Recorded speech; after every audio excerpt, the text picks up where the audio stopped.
Good afternoon.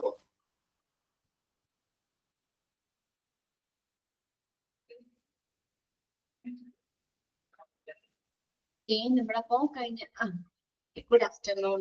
നമ്മളപ്പോ കഴിഞ്ഞ ക്ലാസ്സിൽ നമ്മളിവിടെ ഒബ്ജക്റ്റീവ്സ് ഓഫ് സ്റ്റോക്ക് വെരിഫിക്കേഷൻ വരെയായിരുന്നു നമ്മൾ പറഞ്ഞു നിർത്തിയല്ലേ. നമുക്ക് കോഡിഫിക്കേഷൻ എന്ന് പറഞ്ഞാണ് നമ്മൾ നോക്കുന്നത്. കോഡിഫിക്കേഷൻ എന്ന് പറഞ്ഞാൽ എന്താ? Codification is the process of representing all the items by a number or alphabets. Chapter നമ്മള് തേർഡ് മൊഡ്യൂളിലെ നമുക്ക് എത്രാമത്തെ 10ാമത്തെ ചാപ്റ്ററോ 10ാമത്തെ ചാപ്റ്റർ ആണെന്ന് കേട്ടോ. തേർഡ് മൊഡ്യൂൾ മെറ്റീരിയൽസ് മാനേജ്മെന്റ് എന്ന് പറഞ്ഞ ചാപ്റ്റർ. Materials management. ഓക്കെ, അപ്പൊ കോഡിഫിക്കേഷൻ നിങ്ങളുടെ ഒക്കെ തന്നെ പ്രിന്റിനോട് 43 എന്നാണല്ലേ. ഓക്കെ, അത് കുഴപ്പമില്ല. നമ്മളത് ആ മൊഡ്യൂള് തിരിച്ച് വന്നപ്പോ ആ ചാപ്റ്ററിന്റെ നമ്പറിൽ വന്ന ഒരു വ്യത്യാസമാണ്. 43 തന്നെയാണ് കേട്ടോ. ഓക്കെ, കോഡിഫിക്കേഷൻ എന്ന് പറഞ്ഞാൽ എന്താ? Codification is the process of representing all the items by a number or alphabets. എല്ലാ ഐറ്റത്തിനെയും നമ്മൾ നമ്പറോ അല്ലെങ്കിൽ ആൽഫബറ്റ്സോ വെച്ചിട്ട് റെപ്രസെന്റ് ചെയ്യുന്നതിനെയാണ് കോഡിഫിക്കേഷൻ എന്നുകൊണ്ട് ഉദ്ദേശിക്കുന്നത്. Is the process of representing all the items by a number or alphabets. എല്ലാ ഐറ്റത്തിനെയും നമ്പറോ അല്ലെങ്കിൽ ആൽഫബറ്റ്സോ വെച്ചിട്ട് റെപ്രസെന്റ് ചെയ്യുന്നു. The digit of which shows the group, the sub group and the type and the magnitude of the item. ഓരോ ഡിജിറ്റുകളും അതിനകത്ത് ഗ്രൂപ്പുകളെ കാണിക്കുന്നുണ്ട്, സബ് ഗ്രൂപ്പുകള്, അല്ലെങ്കിൽ അതിന്റെ ടൈപ്പ് മെറ്റീരിയൽ, ഏത് ടൈപ്പ് മെറ്റീരിയൽ ആണെന്നുള്ളത്, അതിന്റെ മാഗ്നിറ്റ്യൂഡ്, അതിന്റെ വ്യാപ്തി, മാഗ്നിറ്റ്യൂഡ് ഓഫ് ദ ഐറ്റം, ഐറ്റത്തിന്റെ വ്യാപ്തി, ഇതെല്ലാം നമ്മൾ ആ ഡിജിറ്റുകൾ റെപ്രസെന്റ് ചെയ്യുന്നു എന്നുള്ളത്. അപ്പൊ അതിനകത്ത് ഫസ്റ്റ് ലൈൻ ഒന്ന് അണ്ടർലൈൻ ചെയ്തിടുക. കോഡിഫിക്കേഷൻ എന്താണെന്നുള്ളത് is the process of representing all item by a number or alphabets. എല്ലാ ഐറ്റംസും നമ്പറോ അല്ലെങ്കിൽ ആൽഫബറ്റ്സോ വെച്ചിട്ട് റെപ്രസെന്റ് ചെയ്യുന്നതിനെയാണ് കോഡിഫിക്കേഷൻ എന്നതുകൊണ്ട് ഉദ്ദേശിക്കുന്നത്. ഇനി നോക്കിയുടെ കോഡിഫിക്കേഷൻ സിസ്റ്റം ഉണ്ട്. ഇത് ഇമ്പോർട്ടന്റ് ആണ് കേട്ടോ. എല്ലാ ക്വസ്റ്റ്യൻ പേപ്പറിലും തന്നെ ഈ ഒരു സെക്ഷനിൽ നിന്ന് ക്വസ്റ്റ്യൻസ് ഇടാറുണ്ട്. അതിനകത്ത് ഫസ്റ്റ് വരുന്നത്, ഇതിനകത്ത് നിങ്ങളോട് എക്സാമിന് ഇങ്ങനെ ചോദിക്കുന്നത് ഏത് കോഡിഫിക്കേഷനിലാണ് വരുന്നത് എന്നായിരിക്കും ക്വസ്റ്റ്യൻ ചോദിക്കുന്നത് കേട്ടോ. അതിന് നോക്കിയേ, first one numerical codification system. അതിന്റെ പേര് കേൾക്കുമ്പോൾ തന്നെ അറിയാം, അവിടെ ഓരോ ഐറ്റത്തിനെയും റെപ്രസെന്റ് ചെയ്യുന്നത് ന്യൂമറൽ അല്ലെങ്കിൽ നമ്പർ വെച്ചിട്ടാണ് റെപ്രസെന്റ് ചെയ്തിരിക്കുന്നത്. നോക്കിയേ, providing numbers to understand the group in a store. STORE. അതൊന്ന് കറക്റ്റ് ചെയ്ത് തരാം കേട്ടോ. സ്റ്റോർ ആണ്. അപ്പൊ സ്റ്റോറിലുള്ള ഓരോ ഐറ്റത്തിനെയും റെപ്രസെന്റ് ചെയ്യുന്നത് എങ്ങനെയാ? നമ്പർ ആയിരിക്കും റെപ്രസെന്റ് ചെയ്യുന്നത്. എക്സാമ്പിൾ നോക്കിയേ, 099 ഏതാണ്? Surgical items. അപ്പൊ അവിടെ സർജിക്കൽ ഐറ്റം എന്ന് നേരെ എഴുതണ്ട, അതിന് പകരം ഈ കോഡാണ് അവിടെ യൂസ് ചെയ്യുന്നത്. 0-99 എന്നുള്ളത് കണ്ടു കഴിഞ്ഞാൽ എന്തെന്ന് മനസ്സിലാക്കണം?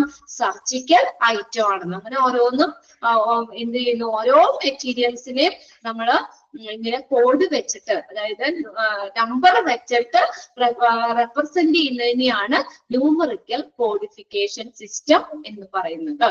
ഇനി രണ്ടാമത്തെ നോക്കിയേ, ആൽഫബറ്റിക്കൽ കോഡിഫിക്കേഷൻ സിസ്റ്റം. അവിടെ എന്തായിരിക്കും അപ്പൊ യൂസ് ചെയ്യുന്നത്? ആൽഫബറ്റ് ആണ് അവിടെ യൂസ് ചെയ്യുന്നത്. Alphabets are used to codify the materials. മെറ്റീരിയലുകളെ കോഡിഫൈ ചെയ്യാനായിട്ട് അവിടെ ആൽഫബറ്റ്സ് ആണ് യൂസ് ചെയ്യുന്നത്. A മുതലുള്ളത് ABCD ഇല്ലേ, ഇംഗ്ലീഷ് ലെറ്റേഴ്സുകളാണ് അവിടെ യൂസ് ചെയ്യുന്നത്. അത് ഫുൾ എഴുതണ്ട. നോക്കിയേ, ഫസ്റ്റ് 3 ലെറ്റേഴ്സ് യൂസ്ഡ്. ആദ്യത്തെ 3 ലെറ്റർ എഴുതിയാൽ മതി. ഫോർ എക്സാമ്പിൾ SUR, കൂടി ചേർക്കാം കേട്ടോ. ഫസ്റ്റ് 3 ലെറ്റർ ആണ് അവിടെ യൂസ് ചെയ്യുന്നത്. SUR. എന്തെന്നാണ് SUR എന്ന് പറയുന്നത്? The word means surgical. Surgical എന്നുള്ള വേർഡിന് പകരം SUR എഴുതിയാൽ മതി. ഇത് കോഡ്, ആ കോഡാണ് കൊടുത്തേക്കുന്നത്. സർജിക്കൽ എന്നുള്ളതിന് പകരം SUR എന്ന് എഴുതിയാൽ മതി. ഓക്കെ, ഫസ്റ്റത്തെ നമ്മൾ പറഞ്ഞു നമ്പർ ആണ്, ഒരു പർട്ടിക്കുലർ നമ്പർ ആണ് നമ്മൾ ഓരോ മെറ്റീരിയലില് നമ്മൾ അത് എന്താ മെറ്റീരിയലിനെ വേണ്ടി റെപ്രസെന്റ് ചെയ്യുന്നത് ഏതാണ് നമ്പർ വെച്ചിട്ടാണ് ചെയ്യുന്നത്. രണ്ടാമത്തെ ആൽഫബറ്റിക്കല് എന്താണ് ആദ്യത്തെ 3 ലെറ്റർ ഓരോ ഐറ്റത്തിനെ റെപ്രസെന്റ് ചെയ്യാനായിട്ട് ആദ്യത്തെ 3 ലെറ്റർ ഉപയോഗിക്കുന്നത്. സർജിക്കൽ എന്നുള്ളതിന് പകരം എന്ത് എഴുതിയാൽ മതി? SUR. അത് ഏത് കോഡിഫിക്കേഷനിലാണ് വരുന്നത്? Alphabetical codification. ഇനി മൂന്നാമത്തെ നോക്കിയേ, alpha numerical system. Alphanumerical system. It is the combination of alphabetical and numerical system. Alphabetiന്റെയും ന്യൂമറലിന്റെയും രണ്ടിന്റെയും ഒരു കോമ്പിനേഷൻ ആണ് ആൽഫ ന്യൂമറിക്കൽ സിസ്റ്റം എന്നത് പറയുന്നത്. രണ്ടും ഉണ്ടാവും, ആൽഫബറ്റ്സ് ഉണ്ടാവും, നമ്പേഴ്സ് ഉണ്ടാവും, രണ്ടിന്റെയും ഒരു combination. Okay, use alphabets to show main groups. Main ഗ്രൂപ്പിനെ കാണിക്കാനായിട്ട് ആൽഫബറ്റ്സ് യൂസ് ചെയ്യും. And numbers for the sub group. Numbers sub ഗ്രൂപ്പിനെയും കാണിക്കുന്നു. ഓർ അല്ലെങ്കിൽ വൈസ് വേഴ്സ. വൈസ് വേഴ്സ എന്ന് വെച്ചാൽ അല്ലെങ്കിൽ അതിന് വിപരീതമായിട്ട്. അപ്പൊ എങ്ങനെ എഴുതാം? ആൽഫബറ്റ്സുകള് നമുക്ക് സബ് ഗ്രൂപ്പിനെയും നമ്പേഴ്സ് മെയിൻ ഗ്രൂപ്പിനെയും കാണിക്കാൻ. അങ്ങനെ തിരിച്ചു ആകാം. ഇപ്പൊ അതിന് എക്സാമ്പിൾ അവിടെ തന്നിട്ടില്ല, ഞാനൊരു ചെറിയൊരു എക്സാമ്പിൾ പറയാം. ഇപ്പൊ ABC 1 2 3 രണ്ടും ഉണ്ട്. ABC ആൽഫബറ്റ്സ് ഉണ്ട്, 1 2 3 എന്ന് പറഞ്ഞ നമ്പറും ഉണ്ട്. ഇത് ആൽഫ ന്യൂമറിക് സ്ട്രിങ്ങിനെ കാണിക്കുന്നതാണ്. String, example of alpha numerical string, അതാണ് ABC. ഇത്രയും മനസ്സിലാക്കി വെക്കാം. എന്താണ് അവിടെ ആൽഫബറ്റ്സിന്റെയും ന്യൂമറലിന്റെയും ഒരു കോമ്പിനേഷൻ ആണ് ആൽഫ ന്യൂമറിക്കൽ സിസ്റ്റം എന്ന് പറയുന്നത്. ഇപ്പൊ ഞാൻ പറഞ്ഞില്ലേ, ഇതിനകത്ത് നിങ്ങളോട് ഇപ്പൊ എക്സാമിന് ഇങ്ങനെ ചോദിക്കാം, which of the following codification system alphabets are used to codify the material. എന്നിട്ട് ഓപ്ഷൻ തരും, numerical codification system, alphabetical codification system, alpha numerical codification system, none of the above. ഏതാ വരുന്നേ? ആൽഫബറ്റ്സ് ഉപയോഗിക്കുന്നത് ഏത് കോഡിഫിക്കേഷനിലാണ്? ഏത് കോഡിഫിക്കേഷനിലാണ് ആൽഫബറ്റ്സ് വരുന്നേ? ഇല്ല, ആരിവിടെ ടൈപ്പ് ചെയ്യാനുള്ള ഒരു താമസമാണോ? Okay, very good Anwar. Alphabetical codification സിസ്റ്റത്തില്. ഓക്കെ, ക്ലിയർ ആയല്ലോ? അത് മൂന്നും ക്ലിയർ അല്ലേ? ന്യൂമറൽ എന്ന് പറഞ്ഞ നമ്പർ. ഓക്കെ, എല്ലാവരും മെസ്സേജ് ചെയ്യുന്നുണ്ട്. അപ്പൊ എല്ലാവരും ഇതിന്റെ മുന്നിലുണ്ട്. ഓക്കെ, ഇനി ഇതെങ്ങനെ ഓപ്പൺ ചെയ്ത് വെച്ച് അവിടെ ഉറങ്ങുകയാണെന്ന് അറിയില്ലല്ലോ, അതുകൊണ്ടാണ് ഇടയ്ക്കൊക്കെ ഒരേ മെസ്സേജ് വിട്ടോ. ഓക്കെ, അപ്പൊ ന്യൂമറിക്കൽ കോഡിഫിക്കേഷൻ സിസ്റ്റത്തിലെ നമ്പർ, ആൽഫബറ്റിക്കൽ കോഡിഫിക്കേഷൻ സിസ്റ്റത്തില് ആദ്യത്തെ 3 ലെറ്റർ ആൽഫബറ്റ്സ് ആണ്. അത് ഫസ്റ്റ് ഫുൾ എഴുതണ്ട, ആദ്യത്തെ 3 ലെറ്റർ മാത്രം മതി. എക്സാമ്പിൾ ഇവിടെ തന്നിട്ടുണ്ട്. സർജിക്കൽ എന്ന് പറഞ്ഞാൽ നമുക്ക് എങ്ങനെ കോഡിഫിക്കേഷൻ നടത്താം? SUR, ഫസ്റ്റ് 3 ലെറ്റർ മാത്രം മതി. ഇനി ആൽഫ ന്യൂമറിക്കൽ എന്ന് പറഞ്ഞാൽ എന്താ? അതിന്റെ കോമ്പിനേഷൻ ആണ്. ആൽഫബറ്റ്സിന്റെയും ന്യൂമറലിന്റെയും കോമ്പിനേഷൻ ആണ് ആൽഫ ന്യൂമറിക്കൽ സിസ്റ്റം എന്ന് പറയുന്നത്. ഇനി അടുത്ത് നോക്കിയേ, ഡെസിമൽ സിസ്റ്റം. അപ്പൊ എന്താണ് അവിടെ? ഡെസിമൽ ആണ് യൂസ് ചെയ്യുന്നത്. ഡെസിമൽ എന്ന് പറഞ്ഞാൽ നമ്മൾ പോയിന്റ് ഒക്കെ എടുക്കൂലേ നമ്പേഴ്സുകള്, അത്. It is the use of decimal to represent the item. ആ വേർഡിൽ നിന്ന് തന്നെ മനസ്സിലാക്കാം, ഡെസിമൽ ആണ് അവിടെ ഓരോ ഐറ്റത്തിനെ റെപ്രസെന്റ് ചെയ്യാനായിട്ട് ഉപയോഗിക്കുന്നത്. എക്സാമ്പിൾ 50.1432 അങ്ങനെ ഒരു ഡെസിമൽ, അത് ഒരു ഐറ്റത്തിന് റെപ്രസെന്റ് ചെയ്യാനായിട്ട്. എക്സാമ്പിൾ ഒന്നും ചോദിക്കാറില്ല കേട്ടോ, ഇതിനകത്ത് ഏത് കോഡിഫിക്കേഷൻ സിസ്റ്റം ആണ് ചോദിക്കാറുള്ളൂ ഇതിന്. ഓക്കെ, അപ്പൊ ഡെസിമൽ റെപ്രസെന്റ് ചെയ്യാൻ ഉപയോഗിക്കുന്നത് ഡെസിമൽ കോഡിഫിക്കേഷൻ സിസ്റ്റത്തില്. ഇനി അടുത്ത കൊഡാക് സിസ്റ്റം. കൊഡാക് സിസ്റ്റത്തില് 10 digit to represent an item. ഒരു ഐറ്റത്തിനെ റെപ്രസെന്റ് ചെയ്യാനായിട്ട് അവിടെ 10 ഡിജിറ്റ് ഉപയോഗിക്കുന്നത്. This is better to use in surgical department. ഇതെവിടെയാ? സർജിക്കൽ ഡിപ്പാർട്ട്മെന്റിൽ ഇത് നല്ല ആയിട്ട് യൂസ് ചെയ്യുന്നുണ്ട്. അല്ലെങ്കിൽ സർജിക്കൽ ഡിപ്പാർട്ട്മെന്റിൽ ഉപയോഗിക്കാനാണ് അത് നല്ലത്, ബെറ്റർ. ദിസ് ഈസ് ബെറ്റർ ഏതിലാണ് നല്ലത്? To use in surgical department. അവിടെ എങ്ങനെയാ? 10 ഡിജിറ്റ് ആണ്. 10 digit to represent the item. അവിടെ ചോദിക്കാം, which of the following codification system using 10 digit to represent an item. ഏതാ? Kodak system. ഇനി ലാസ്റ്റത്തെയാണ് ബ്രിഡ്ജ് സിസ്റ്റം എന്ന് പറയുന്നത്. Okay, very good. Bridge system എന്ന് പറഞ്ഞാൽ എന്താ? Using 7 digit. ഇവിടെ 7 ഡിജിറ്റ് ആണ് ഒരു ഐറ്റത്തിനെ റെപ്രസെന്റ് ചെയ്യാനായിട്ട് ഉപയോഗിക്കുന്നത്. It is the based on numerical system. Based on numerical സിസ്റ്റത്തിന്റെ ഒരു അതിന് ബേസ് ചെയ്തിട്ടാണ്. എക്സാമ്പിൾ നോക്കിയേ, 1.02.00.00. എത്ര 7 ഡിജിറ്റ് ആയില്ലേ? അത് എന്തിനെ കാണിക്കുന്നതാണ്? മെഡിക്കൽ എക്യുപ്മെന്റിനെ കാണിക്കുന്നതാണ്. ഓക്കെ, നിങ്ങളൊന്ന് മനസ്സിലാക്കി വെക്കുക കേട്ടോ. 7 ഡിജിറ്റ് എന്ന് പറഞ്ഞ സിസ്റ്റം 10 ഡിജിറ്റ് റെപ്രസെന്റ് ചെയ്യാൻ ഉപയോഗിക്കുന്ന പ്രൊഡക്റ്റ് സിസ്റ്റം. ബാക്കിയെല്ലാം നമുക്ക് അത് വേർഡിൽ നിന്ന് തന്നെ ഐഡന്റിഫൈ ചെയ്യാം. ഇത് രണ്ടും മാറിപ്പോകരുത്. പ്രൊഡക്റ്റ് എന്ന് പറഞ്ഞു കഴിഞ്ഞാല് ഇത് ഇമ്പോർട്ടന്റ് ആണ് കേട്ടോ. ഞാൻ പറഞ്ഞില്ലേ, കോഡിഫിക്കേഷൻ എന്താന്നുള്ള ഫസ്റ്റ് ലൈൻ അണ്ടർലൈൻ ചെയ്തിടുക. പിന്നെ ഇതിനകത്ത് ഒരു ഷുവർ ക്വസ്റ്റ്യൻ ആണ്. മിക്ക ക്വസ്റ്റ്യൻ പേപ്പറുകൾ കണ്ടിട്ടുണ്ട് ഈ ഒരു സെക്ഷനിൽ നിന്ന് കോഡിഫിക്കേഷന്റെ ഇതിനകത്തുനിന്ന് വരുന്നത്. ഇത് കോഡിഫിക്കേഷൻ സിസ്റ്റത്തിലാണ് വരുന്നതെന്നുള്ളത് കേട്ടോ. അത് 6 നോട്ട് ചെയ്തിട്ടോ. ഇത് 6 ഉണ്ട്. അത് 6 നോട്ട് ചെയ്തിടാം. പിന്നെ വേണ്ട താഴെ എക്സാമ്പിൾ ഒന്നും ചോദിക്കൊന്നുമില്ല കേട്ടോ. 1.02 0.01.00 ബ്ലഡ് ഗ്യാസ് അനലൈസർ.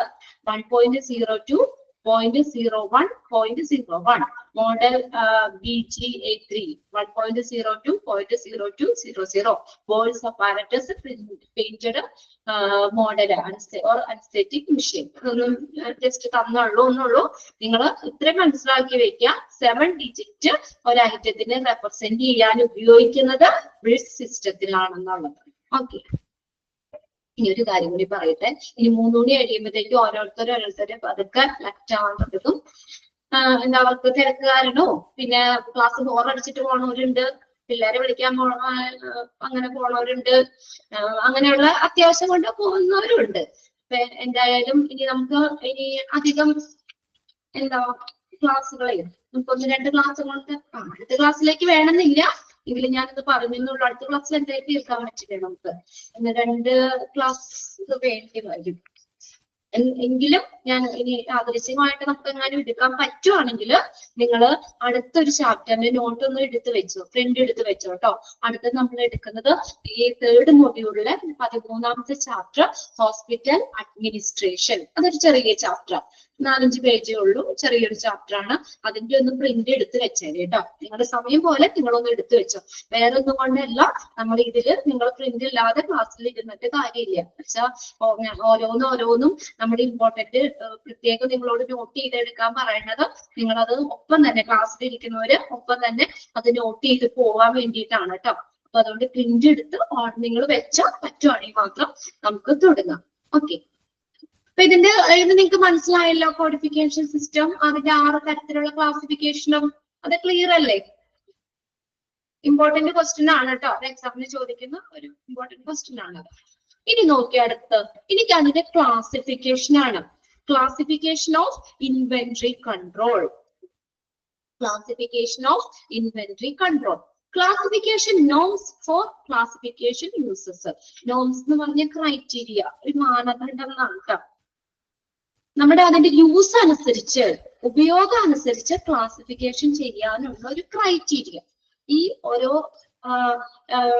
ഐറ്റത്തിനെ, ഓരോ മെറ്റീരിയൽസിനെയും നമ്മൾ പലതായിട്ട് ക്ലാസിഫൈ ചെയ്യുന്നുണ്ട്. അതിന്റെ യൂസ് അനുസരിച്ചിട്ട് തന്നെ ക്ലാസിഫിക്കേഷൻ ചെയ്യാനുള്ള ഒരു ക്രൈറ്റീരിയ ആണ്, മാനദണ്ഡമാണ് ഈ കൊടുത്തേക്കുന്നത്. അപ്പൊ ഈ രീതിയിലൊക്കെ നമുക്ക് മെറ്റീരിയൽസിനെ വീണ്ടും എന്താ നമ്മൾ സ്റ്റോറുകളിൽ നമുക്ക് ക്ലാസിഫൈ ചെയ്ത് വെക്കാൻ പറ്റും. അതിനകത്ത് നിങ്ങള് ഇതിന്റെ ഓരോന്നിന്റെ എക്സ്പാൻഡഡ് ഫോം ആയിട്ട് തന്നിട്ടുണ്ട്. അപ്പൊ അതൊരു പ്രത്യേകം നോട്ട് ചെയ്ത് വെക്കാം കേട്ടോ. അതിനകത്ത് ഫസ്റ്റ് ക്ലാസിഫിക്കേഷൻ വരുന്നത് ABC അനാലിസിസ്. ABC കൺസെപ്റ്റ് ആണ് വരുന്നത്. ABC annual value of to control the items concern and the issue of the material in the normal course of business. അതായത് എന്താ പറഞ്ഞേക്കുന്നത്, ABC ക്ലാസിഫിക്കേഷനില് alphabetical approach, conception of purchase, storing or always vector control. നമ്മുടെ inventory കൺട്രോളിന്, സ്റ്റോറിങ്ങിന്, പർച്ചേസിനൊക്കെ വേണ്ടിയിട്ട് ഒരു അക്ഷരമാല ക്രമത്തിലുള്ള ഒരു സമീപനം, ആൽഫബറ്റിക്കൽ അപ്രോച്ച് ആണ് ഇവിടെ കൊടുത്തേക്കുന്നത്. അതെന്തിനാ? ഫോർ ABC ആനുവൽ വാല്യൂ, ഒരു വാർഷിക മൂല്യം അനുസരിച്ച്. അപ്പൊ അവിടെ നമുക്ക് എങ്ങനെയാ A items, B items, C items, അങ്ങനെ നമുക്ക് അതിനെ ചെയ്യാൻ പറ്റും. ഇവിടെ ഒരു അക്ഷരമാല ക്രമത്തിലുള്ള അല്ലെങ്കിൽ ഒരു ആൽഫബറ്റിക്കൽ അപ്രോച്ച് അനുസരിച്ചിട്ടാണ് എന്ത് ചെയ്തേക്കുന്നത്, ഈ ഐറ്റത്തിനെ ക്ലാസിഫൈ ചെയ്തേക്കുന്നത്. Okay, alphabetical approach conception of purchase, storing, always better control. Inventory controlന് വേണ്ടിയിട്ട്, സ്റ്റോറിങ്ങിന് പർച്ചേസിനൊക്കെ വേണ്ടിയിട്ട് ഒരു ആൽഫബറ്റിക്കൽ അപ്രോച്ച് ആണ് ABC അനാലിസിസ് കൊടുത്തേക്കുന്നത്. ഇനി അടുത്തത് VED പറയുന്നുണ്ട്. VED എന്ന് പറഞ്ഞാൽ എന്താണ്? Vital, essential, desirable item. അപ്പൊ അതിന്റെ VED എന്താണെന്ന് നോക്കാം കേട്ടോ. വൈറ്റൽ ഐറ്റം, വൈറ്റൽ എന്ന് പറഞ്ഞാൽ സുപ്രധാനമായിട്ടുള്ളത്, സുപ്രധാനമായ വളരെ ഇമ്പോർട്ടന്റ് ആയിട്ടുള്ളത്. അപ്പൊ ഇവിടെ എങ്ങനെയാ ആ ഐറ്റത്തിന്റെ ഇമ്പോർട്ടൻസ് അനുസരിച്ചാണ് ക്ലാസിഫൈ ചെയ്തേക്കുന്നത്. വൈറ്റൽ ഐറ്റംസ് ഉണ്ട്, അതെങ്ങനെയാ? വളരെ പ്രധാനമുള്ളത്, സുപ്രധാനമായിട്ടുള്ള ഐറ്റം. എസെൻഷ്യൽ, എസെൻഷ്യൽ എന്ന് വെച്ചാൽ അത്യാവശ്യമായിട്ടുള്ളത്, essential item. Then desirable, desirable എന്ന് വെച്ചാൽ അഭികാമ്യമായിട്ടുള്ളത്, അഭികാമ്യമായിട്ടുള്ള items. Critical nature of a particular item used to determine the stock level. Stock level determine ചെയ്യാനായിട്ട് ഉപയോഗിക്കുന്നത്. അതിന്റെ ഒരു ചെറിയൊരു എക്സാമ്പിൾ ഞാൻ പറയാം. അതായത് നമ്മൾ ഫസ്റ്റ് പറഞ്ഞ വൈറ്റൽ ഐറ്റം ആണ്. വൈറ്റൽ ഐറ്റം എന്ന് പറഞ്ഞു കഴിഞ്ഞാൽ ഈ എക്സാമ്പിൾ നമുക്ക് പറയാം ഓക്സിജൻ സിലിണ്ടർ. അതൊരു വൈറ്റൽ ഐറ്റത്തിൽ പെടുന്നതാണ്, ഒരു കാറ്റഗറിയിൽ വരുന്നതാണ്. അതായത് without these item the hospital cannot run. ഈ ഹോസ്പിറ്റല് നമുക്ക് ഈ ഐറ്റം ഇല്ലെങ്കിൽ ഹോസ്പിറ്റല് റൺ ചെയ്യില്ല. ഇപ്പൊ നമ്മള് എന്താ ബ്രീത്തിങ്ങിന് നമുക്ക് എന്താ ബ്രീത്തിങ്ങിനൊക്കെ പ്രശ്നമുണ്ട് ഉള്ള ആളുകൾക്ക് നമ്മൾ പെട്ടെന്ന് തന്നെ എന്ത് ചെയ്യുന്നു, ഓക്സിജൻ സിലിണ്ടർ അവിടെ പ്രൊവൈഡ് ചെയ്യണം അല്ലെ. അപ്പൊ ആ ഹോസ്പിറ്റലിൽ ഓക്സിജൻ സിലിണ്ടർ ഇല്ല, അവിടെ ഇല്ലെങ്കിൽ നമുക്ക് എന്താ ആ ഒരു പേഷ്യന്റ് ഡെത്ത് വരെ സംഭവിക്കാം അല്ലെ. അപ്പൊ ഇങ്ങനെയുള്ള ഐറ്റംസ് ഇല്ലെങ്കിൽ ഹോസ്പിറ്റലിന് റൺ ചെയ്യാൻ പറ്റില്ല. അങ്ങനത്തെ ഉള്ള ഐറ്റമാണ് വൈറ്റൽ ഐറ്റത്തിൽ പെടുത്തിയിരിക്കുന്നത്. അതെന്താ? സുപ്രധാനമാണ്, ഹോസ്പിറ്റലിന്റെ നിലനിൽപ്പിന് വളരെയധികം ആവശ്യമായിട്ടുള്ള ഐറ്റംസ്. അതാണ് വൈറ്റൽ ഐറ്റംസ് എന്ന് പറയുന്നത്. ഇനി രണ്ടാമത്തത് എസെൻഷ്യൽ ആണ്, അത്യാവശ്യം. ആന്റിബയോട്ടിക്സ്, IV ഡ്രഗ്സ്, ഇതൊക്കെ എന്ന് പറഞ്ഞു കഴിഞ്ഞാൽ അത്യാവശ്യമായിട്ടുള്ളതാണ്. അപ്പൊ ഈ ഐറ്റംസ് ഇല്ലാന്ന് വെച്ചിട്ട് ഹോസ്പിറ്റലിൽ റൺ ചെയ്യാതിരിക്കേണ്ട ആവശ്യമില്ല. But it will affect the quality. പക്ഷെ ആ ഹോസ്പിറ്റലിന്റെ ക്വാളിറ്റീനെ അഫക്ട് ചെയ്യും എസെൻഷ്യൽ ഐറ്റംസ് അങ്ങനെയുള്ളത്. ഇപ്പൊ എക്സാമ്പിൾ നമുക്ക് എന്താ ആന്റിബയോട്ടിക്സ് പറയാം. ആന്റിബയോട്ടിക്സ് ഇല്ലാന്ന് കരുതിയിട്ട് ഹോസ്പിറ്റലിൽ റൺ ചെയ്യാതിരിക്കില്ല, പക്ഷെ ഹോസ്പിറ്റലിന്റെ ക്വാളിറ്റീനെ അത് അഫക്ട് ചെയ്യും അല്ലെ. ഒരു മരുന്നുകളില്ല എന്ന് പറയുമ്പോൾ ആ ഹോസ്പിറ്റലിന്റെ ക്വാളിറ്റീനെ അഫക്ട് ചെയ്യും. ഹോസ്പിറ്റൽ റൺ ചെയ്യും, പക്ഷെ ക്വാളിറ്റീനെ അഫക്ട് ചെയ്യും. അടുത്തൊക്കെ ഡിസറബിൾ ഐറ്റംസ്, അഭികാമ്യമായിട്ടുള്ളത്. ദെൻ ഇത് without these items the hospital can also run, but it is also it will not affect the quality of the hospital. അതായത് നമുക്ക് ഹോസ്പിറ്റലിന്റെ ഈ ഐറ്റം, മൂന്നാമത്തെ നമ്മൾ പറഞ്ഞത് ഡിസറബിൾ ഐറ്റംസ് എന്ന് പറഞ്ഞു കഴിഞ്ഞാൽ ഈ ഐറ്റംസ് ഇല്ലെങ്കിൽ ഹോസ്പിറ്റലിന് പ്രശ്നമൊന്നുമില്ല, അതിന്റെ ക്വാളിറ്റീനെ വലിയ ബാധിക്കില്ല. ഓക്കെ, ഇപ്പൊ കഫ് സിറപ്പ്, വൈറ്റമിൻസ് ഇങ്ങനെയുള്ളതൊക്കെ അതിന് എക്സാമ്പിളാണ്. അത് ഇല്ലാന്ന് വെച്ചിട്ട് വലിയ പ്രശ്നമൊന്നുമില്ല. ഓക്കെ, അങ്ങനെയുള്ള 3 തരത്തിലുള്ള കാറ്റഗറി ചെയ്തിട്ടുണ്ട്. Vital, essential, desirable. വൈറ്റൽ എന്ന് വെച്ചാൽ ഹോസ്പിറ്റൽ നിലനിൽപ്പിന് എന്തായാലും ആവശ്യമുള്ളത്. എസെൻഷ്യൽ എന്ന് പറഞ്ഞു കഴിഞ്ഞാൽ എന്താണ്, നമ്മൾ ഹോസ്പിറ്റൽ റൺ ചെയ്യും, ഈ ഐറ്റം ഇല്ലെങ്കിൽ ഹോസ്പിറ്റൽ റൺ ചെയ്യും, പക്ഷെ അതിന്റെ ക്വാളിറ്റീനെ ബാധിക്കും. പിന്നെ ഡിസറബിൾ എന്ന് വെച്ചാൽ അഭികാമ്യമായിട്ടുള്ളത്, അതായത് ഇതിപ്പോ ഇല്ലാന്ന് വെച്ചിട്ട് ഹോസ്പിറ്റലിന് പ്രവർത്തിക്കാതിരിക്കുവോ അല്ലെങ്കിൽ അതിന്റെ ക്വാളിറ്റീനെ ഒന്നും വലിയ പ്രത്യേകം ബാധിക്കുന്നില്ല, അങ്ങനെയുള്ള ഐറ്റംസ്. പിന്നെ അടുത്ത മൂന്നാമത്തെ ഒരു കാറ്റഗറിയാണ് HML എന്ന് പറയുന്നത്, high, medium, low cost item. അതെങ്ങനെയാണ് അതിന്റെ കാറ്റഗറി എങ്ങനെ, എന്തിനനുസരിച്ചാ? Price of the material. അവിടെ മെറ്റീരിയൽ എന്നാട്ടോ, material to control purchase control ചെയ്യുന്നതിന് വേണ്ടിയിട്ട്. അപ്പൊ മെറ്റീരിയലിന്റെ പ്രൈസ് അനുസരിച്ച് നമുക്ക് എങ്ങനെ ക്ലാസിഫൈ ചെയ്യാം? ഹൈ കോസ്റ്റ്, നല്ല വില കൂടിയ ഐറ്റംസുകള്, മീഡിയം വിലയിൽ വരുന്നത്, ലോ കോസ്റ്റിൽ വരുന്ന ഐറ്റംസുകൾ. High, medium and low cost items. ഇനി അടുത്ത് നോക്കിയേ, FSL. FSL എന്ന് പറഞ്ഞാൽ എന്താ?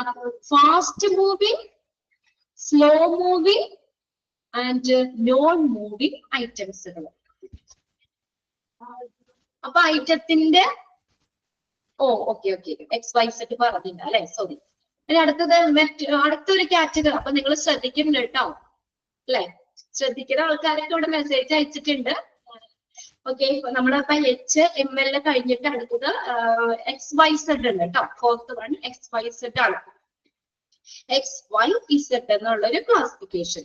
നോക്കിയേ, depend on the review the inventory value, inventories and of item stored, their uses at a scheduled interval. ഇതെന്ന് വെച്ചാൽ ആ value of the item in the stores, സ്റ്റോറുകളിലെ ഐറ്റത്തിന്റെ വാല്യൂ അനുസരിച്ചിട്ടാണ് ഈ ക്ലാസിഫിക്കേഷൻ വരുന്നത്. XYZ, value of the item in the stores. അതാണ് the price of the item in your stock will be different.